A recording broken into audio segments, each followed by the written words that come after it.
You are listening to Radio Long Island City, recorded at our studios near Hell Gate, 9 kilometers north of the Harbor Hill Moraine.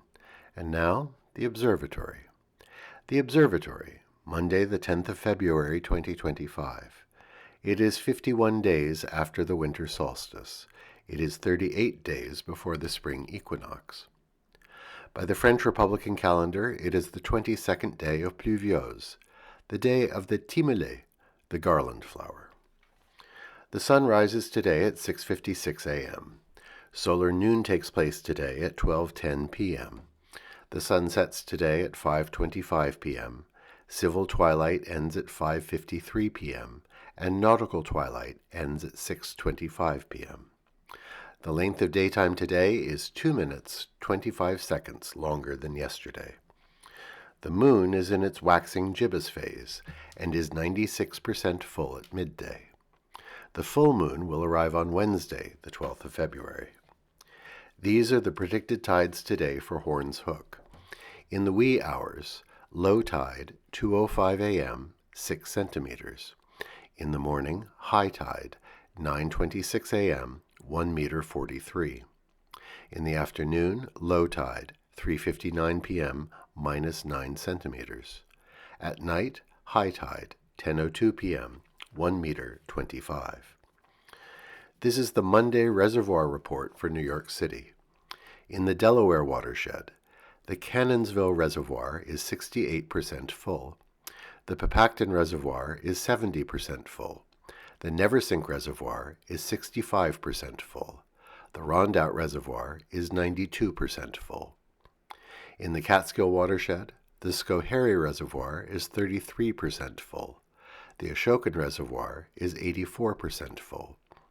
In the Croton system, just north of the city, the reservoirs are 86% full. Due to low precipitation in January, the reservoirs as a whole remain significantly below normal levels for this time of year. In our shared realm of plants and animals, as spring approaches, the annual bird migrations are about to begin. Now that smartphones are ubiquitous, it is tempting to use apps to play bird songs to attract the birds. This is referred to by birders as a callback. The Central Park Conservancy asks people not to do this, reminding us, when observing and photographing wildlife, your number one priority should always be the well-being of the animal. Migration is a perilous journey for birds. Commemorations. On this day in 1535, 12 nude Anabaptists streaked through the streets of Amsterdam. Inflamed by the preaching of Hendrik Hendricks Snyder, they doffed their clothes, burned them, and set off through the streets shouting, "Woe, woe, woe, divine wrath, divine wrath, divine wrath." The Nachtlopers, or naked walkers, said they wished to proclaim the naked truth.